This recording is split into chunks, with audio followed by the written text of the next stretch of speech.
We're live. Got it. All right, good morning, everyone.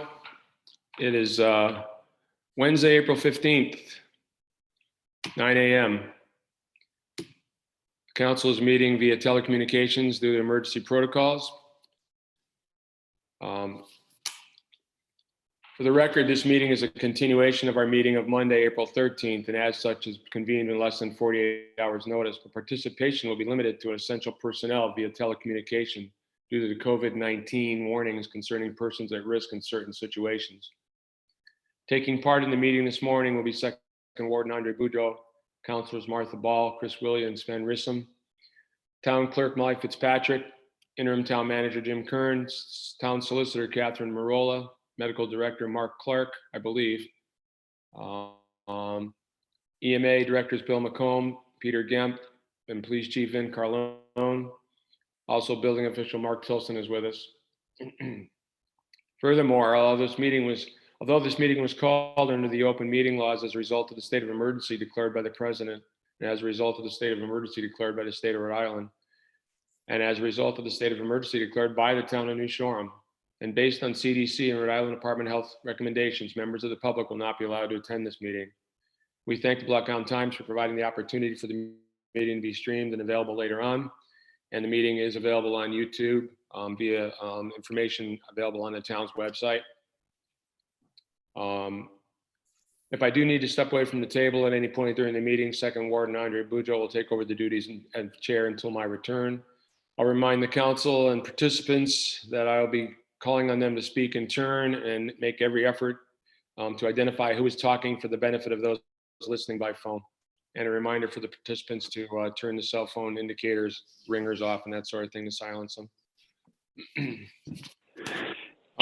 Ken, this is Mark Clark, just confirming that I'm on the call. Mark, thank you. Yeah, I just saw that as I looked up. Thank you. As a warden's report, I'd just like to remind everyone out there, if they don't know already, they should, that anyone who is sick should stay home and self-isolate unless going out for testing or healthcare. The people who live with that person, who've been in direct contact with that person, should self-quarantine for 14 days. Direct close contact means being within approximately 6 feet of a person for a prolonged period. Help is available for people living in quarantine or isolation due to COVID-19. Visit www.ridelivers.com for connections to groceries, home supplies, restaurants, and mutual aid groups. There's also help on the island available, and you'll find that on the bulletin board, and you can call the town if you have any questions. Groups of more than 5 people should not be gathering. Always avoid close personal contact with people in public.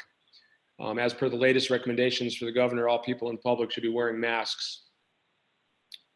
Health workers should not be going to work if they are sick, even with mild symptoms. Healthcare workers should not be going to sick, even if they're sick with mild symptoms.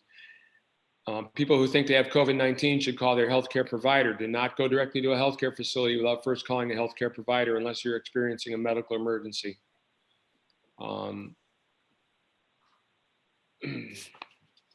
As are some of the general guidelines.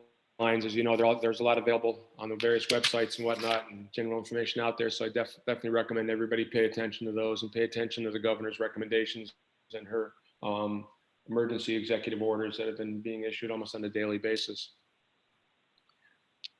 First item on the agenda is I'll make a motion to hold a meeting to address an unexpected occurrence that requires immediate action to protect the public. That is our response and our emergency ordinance work on the COVID-19 pandemic.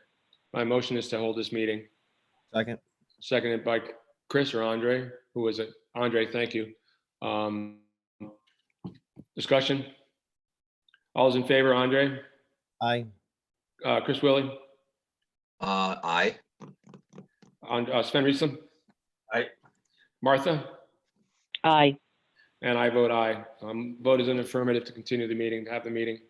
First, the next item on the agenda is discuss and act on amending the town of New Shoreham's COVID-19 emergency ordinance of March 23rd, 2020. We have, as a result of our meeting on the 13th, we have a draft that we've been considering and looking at since then. You all should have it. I believe it was available. Excuse me, Ken. Ken, could I get a vote on section 409B of the charter to suspend the ordinance enactment provisions of section 409A? Sure, I'll make a motion. I'll make a motion for the wording that Catherine just said. The motion would be to suspend the provisions of section 409A of the town charter and to proceed to amend the ordinance pursuant to the provisions of paragraph 409B of the charter. That is my motion. Second. Seconded by Andre. All those in favor, Andre, Aye. Chris, Aye. Sven, Aye. Martha? Aye. I vote aye. Thank you, Catherine.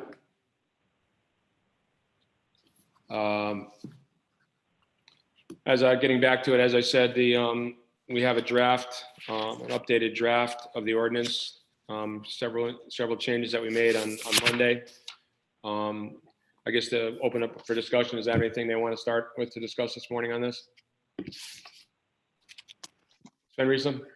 Just a clarification, we're really talking about confirming that this draft is equal to what we said that we voted on Monday. Is that correct? We're not really discussing new topics or anything like that, are we? It's a question. No, I mean, but as long as there's no updates, any corrections or anything like that, I mean, if there's any Right. corrections or omissions that were left out, I Yeah. think. But Andre, Boudreaux? Yeah, I just want to state my opposition to this right out of the gate. I don't think it's based in medical fact.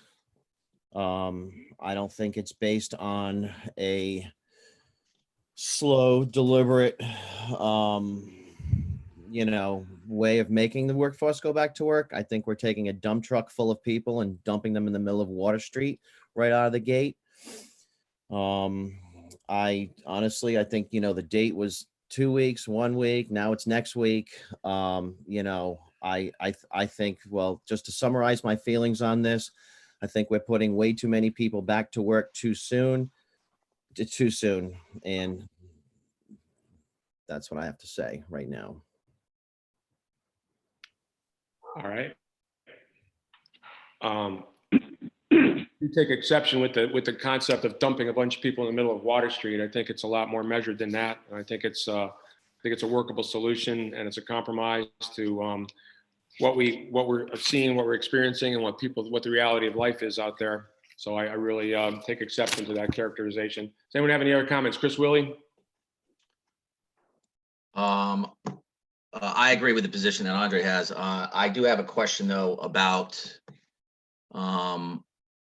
a mechanism if this goes sideways or when it goes sideways, what do we do? So what's the mechanism to shut it back down again? Just meet again and shut it down? What's the metric gonna be? Well, the mechanism, yes, obviously the mechanism would be to call emergency council meeting and do what we have to do in order to correct this, whatever situation may develop. I guess the question is, what's the metric though? No, that was the second part of your question. Yeah.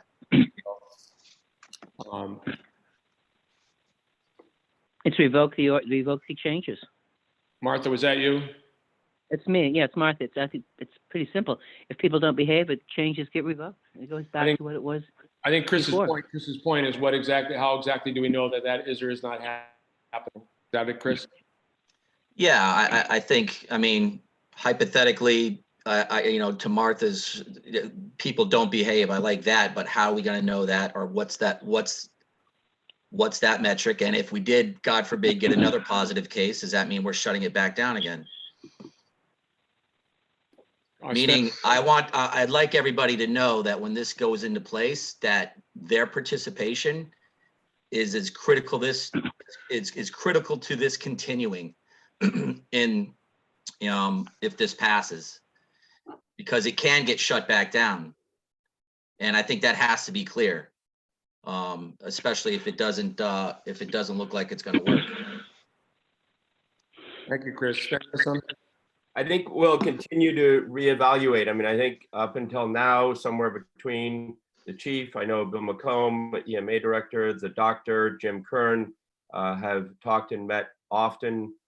To Chris's point, I think if it does go, if people are not observant of all of the restrictions, distancing, numbers of people on a site, conditions around tools, and they are the best defenders of being able to go back to work. If they abuse it, it's a problem.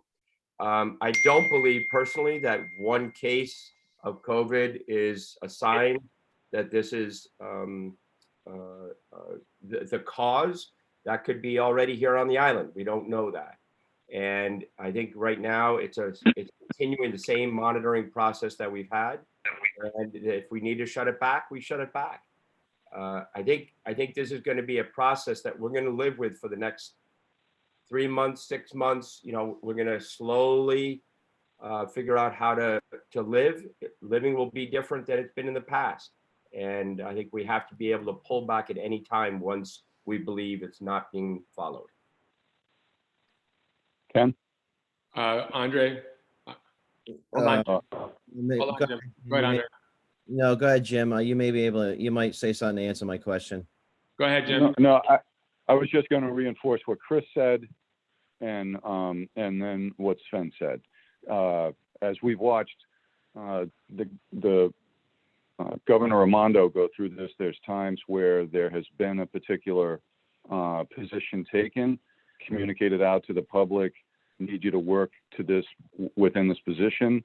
For example, the beaches, she through her own observation and other people's observation, and in our case, it'll be people like Mark Tilson, police department, gets back that feedback gets back that people aren't complying. You make it more stringent. And to Sven's point, I think I don't know that there's going to be, we don't know how many different variations of this there are going to be, but we are going to be trying to get the line right over the next at least 3 months, and it's almost surely much more than that. So we do have a model for this. Everybody in this part of the country and the rest of the country are dealing with it, but we can see it up close here. And I think that's the way it would go. We have to be prepared. It's two things. As Chris said, the people that are affected by this need to understand that this isn't just going to be open the doors and then we're going to open more doors and more doors. That's not what's going on. We're going to try to bring it back. And if people can handle it, we're going to handle it. And if they're not, then we're going to go back. Andre Boudreau. Ken, Chris? Mark? Hang on, Martha. So Hold on. Jim, to that, what is the enforcement mechanism moving forward? How will this be enforced? Other than signing up on a database to see where workers are, how vigorously is this going to be enforced on the local level? So similar to the more restrictive parameters that were set up almost a month ago. The different thing that we're adding here is a registration program, and that's for two reasons.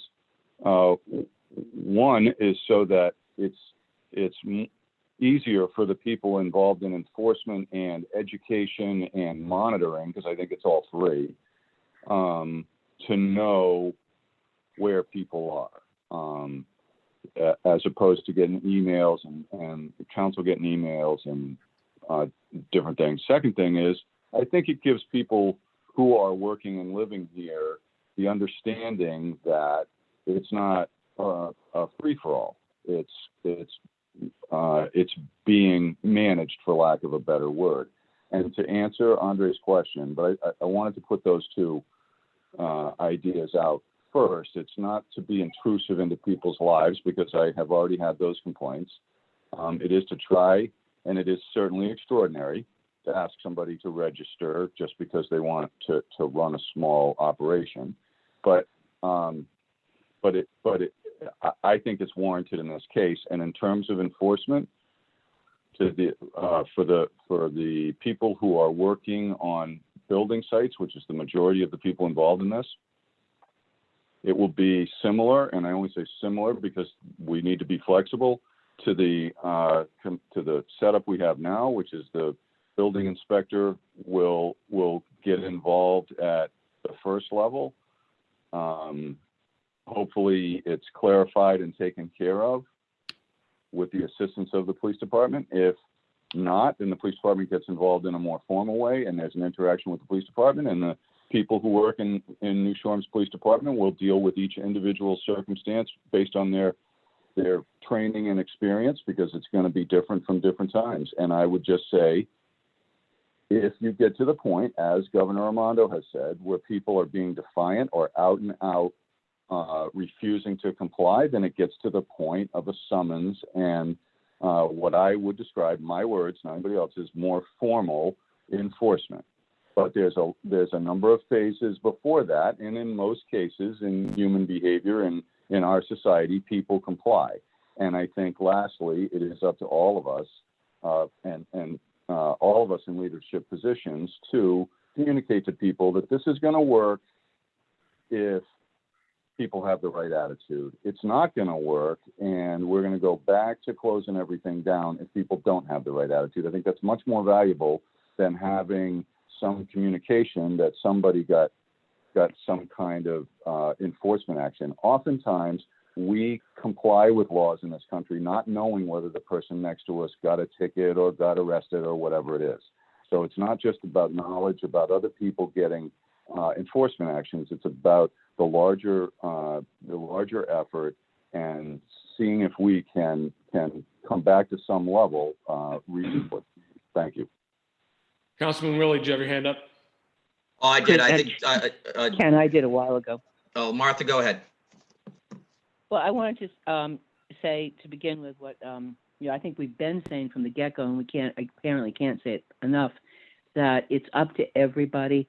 I'm much less concerned with enforcement than I'm concerned with people doing the right thing. I'm not really interested in giving people summonses and getting people arrested. If this is abused, it's over. And it's really important that we can't say that too many times, that people have got to cooperate. We are trying to have a measured response here and let things open very, very slowly. This is very slow. And there are a lot of restrictions in here, and there are a lot more. People aren't used to having this kind of these layers of government, but these extraordinary times call for extraordinary measures. And that's about the only response I think we have to everybody.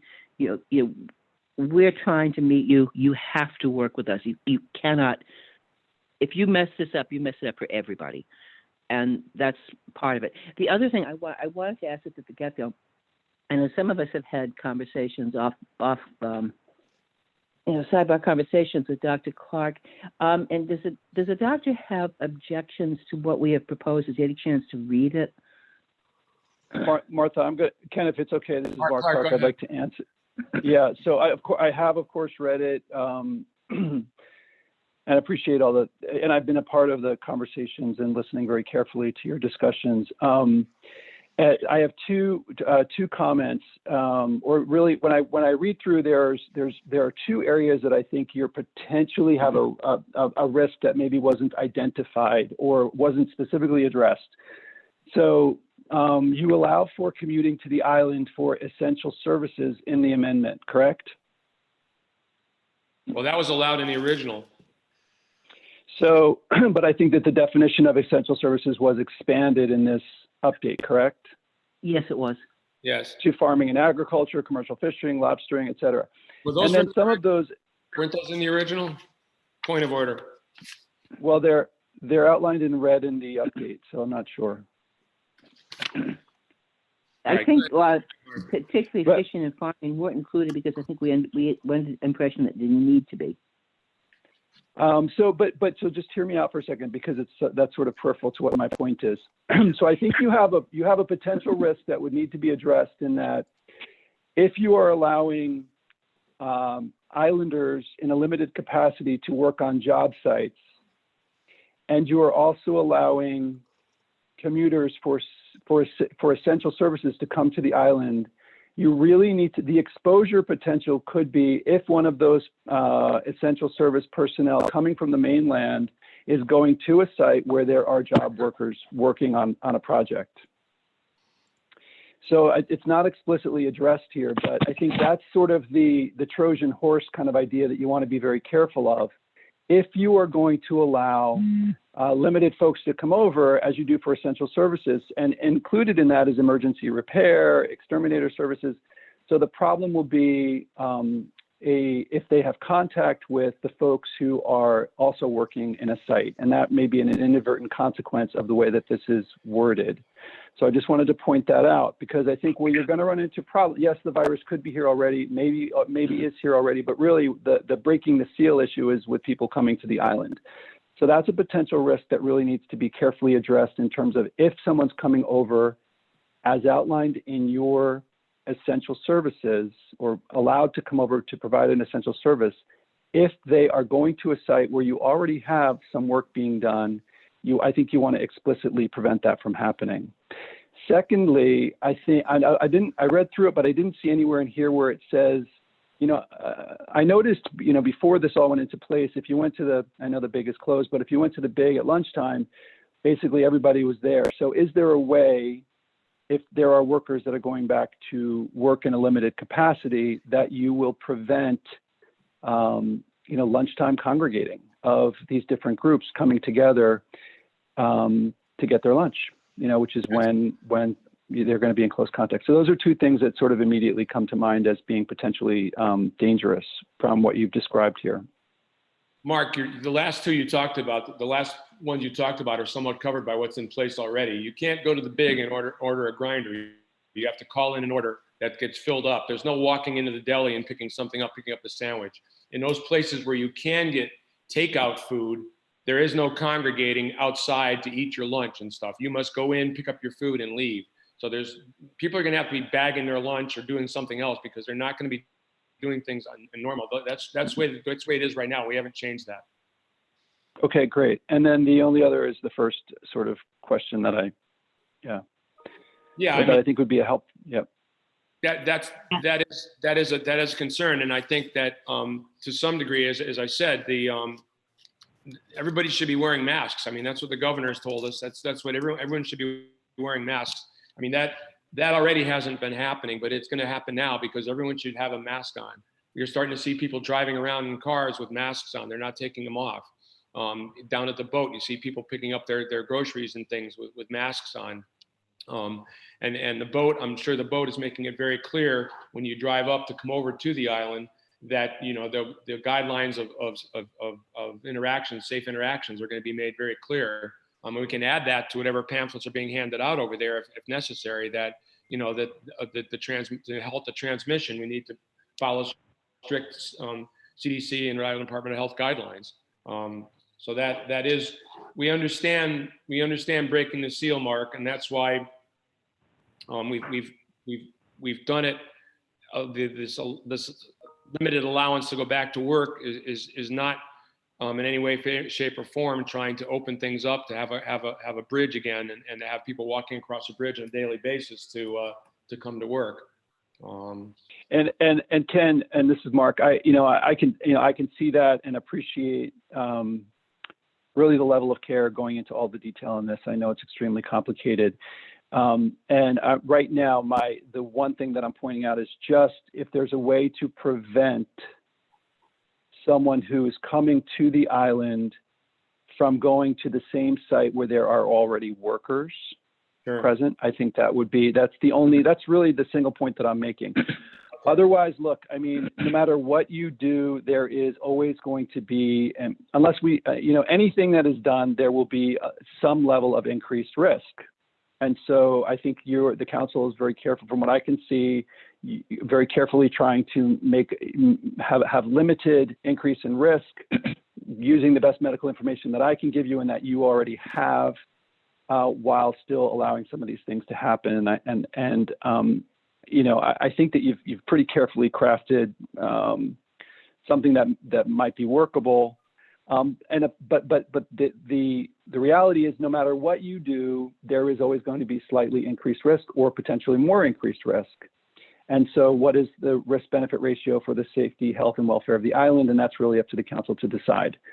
Unless you completely block all interaction with everyone, you're not going to have a zero risk. The potential that the virus is already here in some asymptomatic patients, we've been saying that all along. And so that's why behavior for everyone and continuing to reinforce the behaviors that have been in the guidelines and in the updates, that's really the standard that's going to, is going to provide the maximum protection. So that's really all I have to say about it. I can't tell you what to do. Just from the medical perspective, anything that you do does increase to some degree your level of risk. I will also add, and this is my last point. We have seen some uptick in some behavioral health issues related to islanders who can't work, who are home, and what do you do when you're bored? And some of those behaviors are not healthy or helpful either. So we are also monitoring sort of the other end of this, which I think the council's been sensitive to in terms of wanting to put this measure forth. So that's all I have to say, and I'll answer any questions if people have them as you kind of move forward. Mark, while you're here, while you're on, one more thing is that Andre mentioned or Chris mentioned the idea of we get another positive case, we shut everything down. But I mean, can you just reaffirm to us that anyone that comes in and does end up with a positive case, that you have a mechanism in place to do the necessary tracing and contact tracing and quarantining in order to contain that particular situation? And as you probably read, we have part of the ordinance does state that the job sites are required to maintain their daily log in order to facilitate any kind of tracing that might be necessary, contact tracing. Can you just affirm you do have a mechanism in place to do that? So we have strict protocols in place to evaluate, to test, and to send off individuals who may be positive or who end up being positive. And part of that also includes how to get them off island safely without exposing other folks. And then our protocol, includes tracing contacts, testing contacts. This is what we did with the person who was positive, and that I think went pretty well. So that's already in place.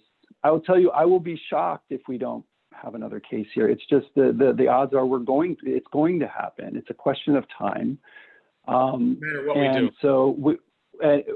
So I would say that it's going to happen no matter what you do. And of course, it doesn't mean that you should throw caution to the wind, but the caution needs to be what the guidance has been all along. It is to be, hey, it's everyone.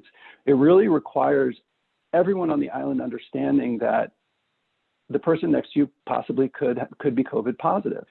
And so if everyone is following the guidelines, masking, keeping distance, following the rules that are put forth in the updates from the medical center and from the town, that's the best chance we have of keeping the island safe.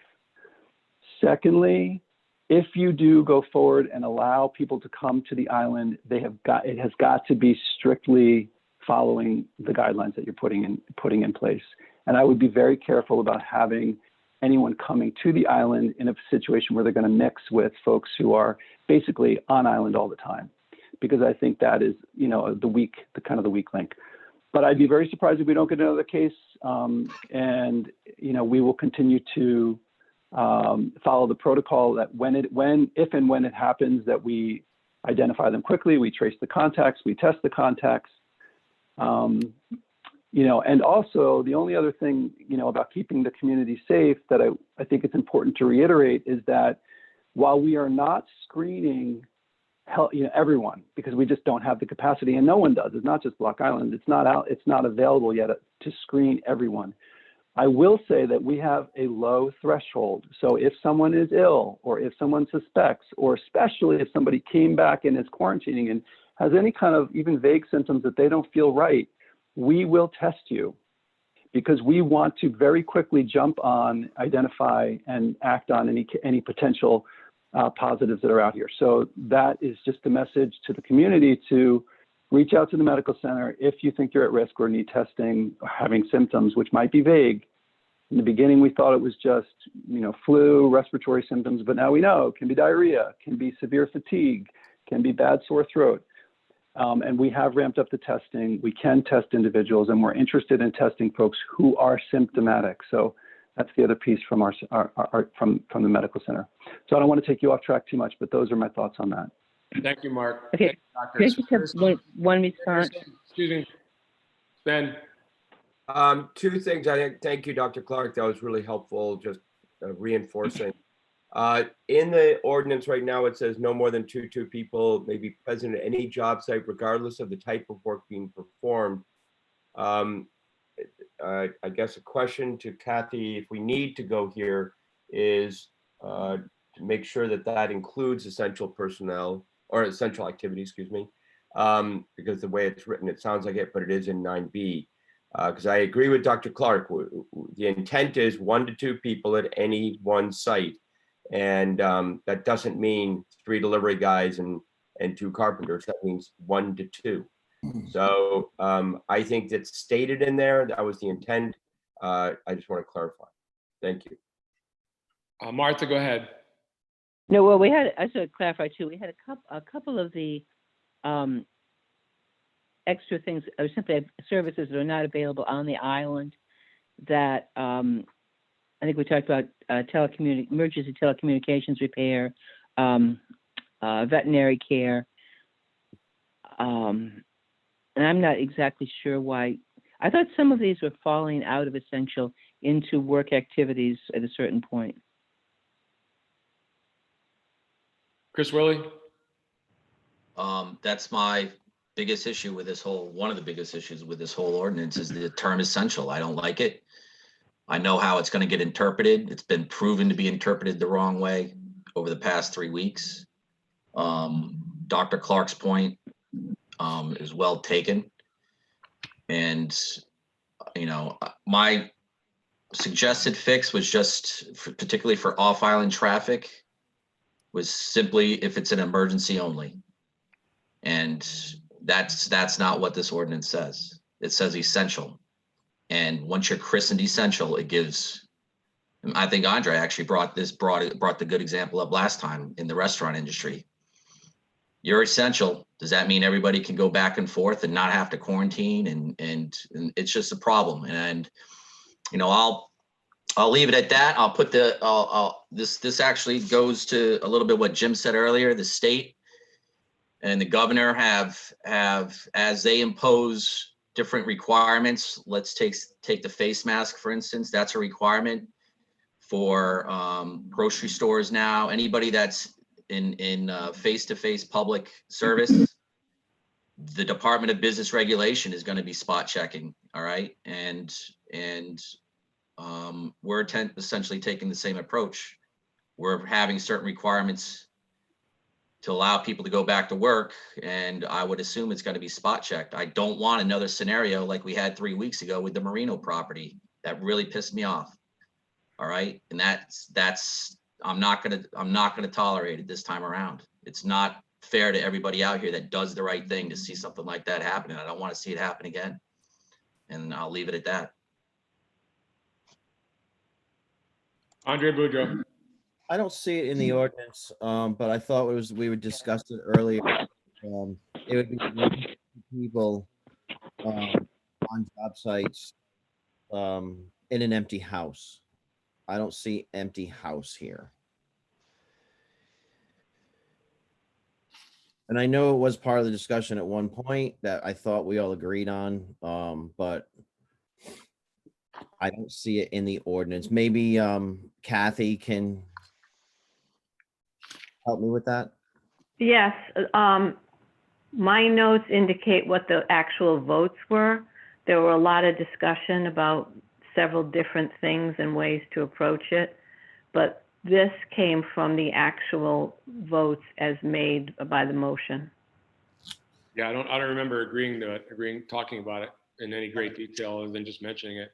Sven Rissen. But No, I think I'm not done yet. All right. Sven go ahead, Andre. So, well, the way it's written is that you're gonna have 1 to 2 people on the job site. What if somebody's home? So there's more than 1 or 2 people on a job site. It's written, no more than 2 people may be present at any job site regardless of the types of work being performed. I mean, people, right? Right, it seems to me Well, that includes. Yeah, and then, you know, you're gonna get into the homeowner being there with the family or something like that, and people are gonna be there. So I'm just saying, you can do what you want on that. I'm not voting for it anyway. I think the ordinance makes it clear, no more than 2 people may be present at any job site. Mark Tilson? Would there be a way to put contact tracing in with, you know, with the essential people coming from off island? Would it be, you know, something to put in there they have to maintain contact tracing from where they were on the mainland and, you know, while they come here, just in case?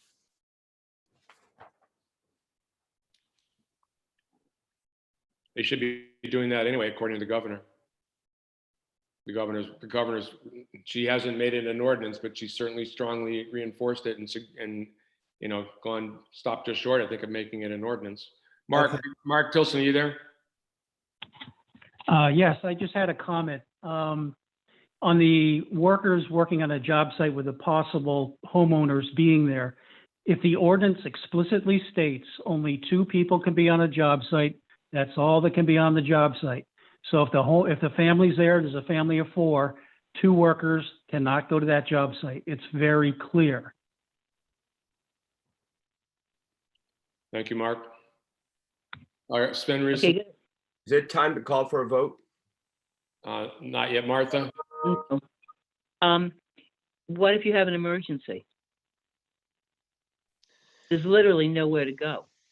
I mean, if something happens, and I'm using my house, I'm not a good example because I'm only one person, but okay, if I had 3 people, let's not use me, let's use somebody else.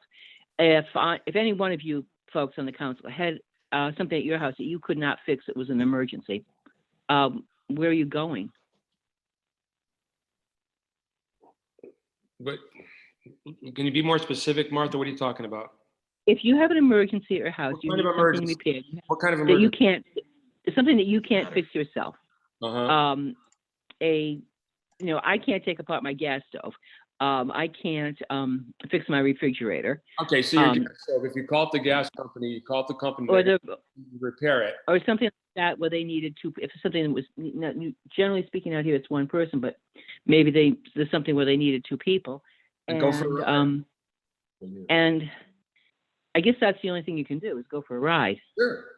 I mean, we have to, hey, folks, we have to be practical about this. We have to use our That's comments. that's what I'm trying to say. I I think understand, that, Martha, and that's a good point. I mean, you know, we don't have to reinvent the wheel here to some degree, but we have to sort of be practical about things. And if there's a certain thing that's going to be non-compliant, then it's usually there's a very simple solution to make it so that it's a safe thing to do and it's a safe undertaking.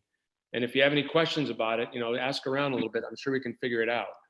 But we're all trying to do what's safe right now. Like I said, I'm starting to see people driving around with masks on in vehicles. yeah, I know. Well, I don't know because I'm not driving around much, but Well, but I'm down in the middle of nowhere. So I understand.